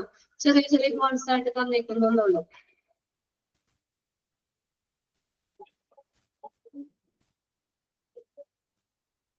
ഓക്കെ, ജസ്റ്റ് ഒന്ന് രണ്ട് പോയിന്റ് പറയാം കേട്ടോ. 5 മിനിറ്റ് ഉണ്ടല്ലോ. 2-3 പോയിന്റ് പറഞ്ഞിട്ട് നിർത്താം നമുക്ക്. പിൽഫറേജ് ആൻഡ് വേസ്റ്റേജ് ഇൻ ഹോസ്പിറ്റൽ. പിൽഫറേജ് എന്ന് പറഞ്ഞാൽ എന്താ, നമ്മൾ പറഞ്ഞല്ലോ മീനിങ്. പിൽഫറേജ് എന്താ, മോഷണം. എങ്ങനത്തെ മോഷണം? ചെറിയ വില കുറഞ്ഞ വസ്തുക്കള് മോഷ്ടിക്കുന്ന പ്രവൃത്തി, അതിനാണ് പിൽഫറേജ് എന്ന് പറയുന്നത്. ആൻഡ് വേസ്റ്റേജ്, ഹോസ്പിറ്റലില് ഇങ്ങനെ എക്യുപ്മെന്റ്സുകളൊക്കെ വേസ്റ്റേജ് വരാനും മോഷണത്തിനുള്ള കാരണങ്ങളാണ് പറഞ്ഞിരിക്കുന്നത്. കോസസ്, അതിന്റെ റീസൺ, കാരണങ്ങള് എന്തൊക്കെയാണ്? ഫസ്റ്റ് നോക്കിയേ, emergency situation that involves life and death. Emergency situation എങ്ങനെയാണ്? ദാറ്റ് ഇൻവോൾവ്, ജനിക്കുമ്പോഴും മരിക്കുമ്പോഴും ഒക്കെ ഉണ്ടാകുന്ന എമർജൻസി സിറ്റുവേഷൻസിൽ ഹോസ്പിറ്റലിൽ നിന്നൊക്കെ ഇങ്ങനെ മെറ്റീരിയൽസ് ഒക്കെ എന്തെങ്കിലുമൊക്കെ എന്താകാം, വേസ്റ്റേജ് ആവാം, അല്ലെങ്കിൽ അത് മോഷണം സംഭവിക്കാം. First point, emergency situation that involves life and death. അടുത്ത നോക്കിയേ, urgent attention to patient that involve swift use of material. മെറ്റീരിയലുകളുടെ വേഗത്തിലുള്ള ഉപയോഗം. സ്വിഫ്റ്റ് എന്ന് വെച്ചാൽ എന്താ, വേഗത്തിലുള്ള ഉപയോഗം ഉൾപ്പെടുന്ന രോഗിയുടെ അടിയന്തര ശ്രദ്ധ. അപ്പൊ നമ്മൾ അത് ചിലപ്പോ ശ്രദ്ധിക്കാതെയോ അല്ലെങ്കിൽ അങ്ങനെയൊക്കെ എക്യുപ്മെന്റ്സുകൾ വേസ്റ്റേജ് ആയി പോകാം. Urgent attention to patient. പേഷ്യന്റിനെ അർജന്റ് ആയിട്ട് വളരെ അപകടാവസ്ഥയിലോ ഗുരുതരാവസ്ഥയിലുള്ള പേഷ്യൻസിനെയൊക്കെ നല്ല അതീവ ശ്രദ്ധ കൊടുക്കേണ്ട ആ ഒരു ഇതിനകത്തൊക്കെ പെട്ടെന്ന് മെറ്റീരിയൽസുകൾ കൊണ്ടുപോകുമ്പോൾ സ്വിഫ്റ്റ് യൂസ് ഓഫ് മെറ്റീരിയൽസിന്റെ പെട്ടെന്നുള്ള യൂസ്, പെട്ടെന്ന് നമ്മൾ അടിയന്തരമായിട്ടൊക്കെ ചെയ്യാൻ പോകുന്നതാണ്.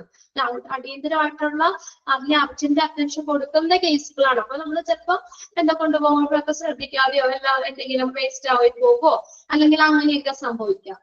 പെട്ടെന്ന് ആ തിരക്ക് പിടിച്ച് പോണതിന്റെ ഇടയ്ക്ക് ഇതാണ് മെറ്റീരിയൽസിന്റെ വേഗത്തിലുള്ള ഉപയോഗം ഉൾപ്പെടുന്ന രോഗിയുടെ ഒരു അടിയന്തര ശ്രദ്ധ. ഓക്കെ, എക്സ്പ്ലോഷൻ, മൂന്നാമത്തെ point, explosion of stock continuously to lower level personnel, no standard activity. നോക്കിയേ, ഈ ലോ ലെവൽ പേഴ്സണൽ, താഴെ ഇടയിലുള്ള ഉദ്യോഗസ്ഥര് അവരുടെ സ്റ്റോക്ക് കണ്ടിന്യൂസ് ആയിട്ട് പ്രദർശിപ്പിക്കുക. Explosion of stock continuously to lower level personnel, താഴെ ഇടയിലുള്ള ആളുകളുണ്ട് ഉദ്യോഗസ്ഥർ, അവരുടെ സ്റ്റോക്ക് ഒക്കെ കണ്ടിന്യൂസ് ആയിട്ട് പ്രദർശിപ്പിക്കാം. ഇനി അവര് വഴിയെങ്ങാനും നമുക്ക് മെറ്റീരിയൽസ് ഒക്കെ എന്തെങ്കിലും മോഷണങ്ങൾ പോകുമോ അല്ലെങ്കിൽ പോകാൻ ചാൻസ് ഉണ്ടാവും. അപ്പൊ അതുകൊണ്ട് തന്നെ താഴെ ലോ ലെവൽ പേഴ്സണൽസിന്റെ സ്റ്റോക്ക് കണ്ടിന്യൂസ് ആയിട്ട് പ്രദർശിപ്പിക്കുക. നോ സ്റ്റാൻഡർഡൈസ്ഡ് ആക്ടിവിറ്റി, ഒരു സ്റ്റാൻഡർഡൈസ് അതിനൊരു പ്രവർത്തനം ഇല്ല വെച്ചാൽ അവരെല്ലാം താഴെ ലെവലിലുള്ളതാണ്. അപ്പൊ എന്ന് പറഞ്ഞാൽ ഒരു വലിയ ഉയർന്ന പൊസിഷനിലോ അല്ലെങ്കിൽ വലിയ ഭാരിച്ച കാര്യങ്ങളൊന്നും അവരിൽ ഉണ്ടാവില്ല. അപ്പൊ എന്ന് പറഞ്ഞാൽ എല്ലാവരും പെട്ടെന്ന് അങ്ങോട്ട് ശ്രദ്ധ കിട്ടിയെന്നും വരില്ല. അപ്പൊ അങ്ങനെ ഉള്ളവരുടെ ആ സ്റ്റോക്ക് ഒക്കെ എന്ത് ചെയ്യുന്ന കണ്ടിന്യൂസ് ആയിട്ട് നമുക്ക് ഒന്ന് പ്രദർശിപ്പിക്കാം, അല്ലെങ്കിൽ ഒന്ന് ചെക്ക് ചെയ്യാന്നുള്ള മീനിങ്.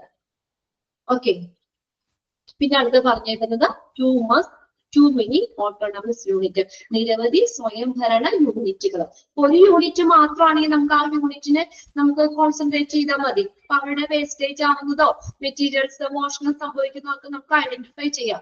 പക്ഷെ ഒന്നിലധികം സ്വയംഭരണ യൂണിറ്റുകൾ ഉണ്ടെങ്കിൽ, ടു മെനി ഓട്ടോണമസ് യൂണിറ്റ്, അത്രയും ഒന്നിലധികം സ്വയംഭരണ യൂണിറ്റുകളൊക്കെ ഉണ്ടെങ്കിൽ നമുക്ക് എന്താ അത്രയും അത് എല്ലായിടത്തേക്കുള്ള ശ്രദ്ധ കിട്ടിയത് വരില്ല. അപ്പൊ നമുക്ക് ഇങ്ങനെ വേസ്റ്റേജ് ആയിട്ട് സംഭവിക്കാം. ഓക്കെ, അത്രയും മതി. 4 പോയിന്റ്സ് പറഞ്ഞിട്ടുള്ളൂ. അടുത്ത ക്ലാസ്സിൽ ഒന്നുകൂടി അതൊന്ന് നോക്കാം. ഓക്കെ, പിന്നെ നമ്മൾ എടുത്ത കാര്യങ്ങളൊക്കെ എല്ലാവരും ഒന്ന് വായിച്ച് മനസ്സിലാക്കി വെക്കാം കേട്ടോ. ഓക്കെ, നമുക്ക് അടുത്ത ക്ലാസ്സിൽ കാണാം. ഫ്രൈഡേ ഉണ്ടല്ലോ, ഫ്രൈഡേ കാണാം. അപ്പത്തേക്ക് ഞാൻ പറഞ്ഞത് ആരും മറക്കണ്ട, ഈ 3rd മൊഡ്യൂളിലെ ലാസ്റ്റ് ചാപ്റ്റർ ഹോസ്പിറ്റൽ അഡ്മിനിസ്ട്രേഷൻ എന്നുള്ളത് എല്ലാവരും പ്രിന്റ് എടുത്ത് കയ്യിൽ വെക്കുക കേട്ടോ. ഇത് കഴിഞ്ഞിട്ട് സമയം ഉണ്ടെങ്കിൽ നമുക്ക് അടുത്ത ക്ലാസ് അതിനെ സ്റ്റാർട്ട് ചെയ്തിടാം. അതൊരു ഇതിപ്പോ ഒരു വലിയൊരു ചാപ്റ്റർ നമ്മുടെ കഴിഞ്ഞു അല്ലെ, വലിയ ചാപ്റ്റർ നമ്മൾ പഠിച്ചു കഴിഞ്ഞു. ഇനിയിപ്പോ ഇത്തിരി കൂടെ ഉള്ളു, ചെറിയൊരു 2 സെക്ഷനും കൂടെ ഉള്ളു. അത് കഴിഞ്ഞ് ഇനി നമുക്ക് അടുത്ത ചെറിയ ചാപ്റ്റർ പഠിക്കാം. ഓക്കെ, അടുത്ത ക്ലാസ്സിൽ കാണാം. Okay, thank you.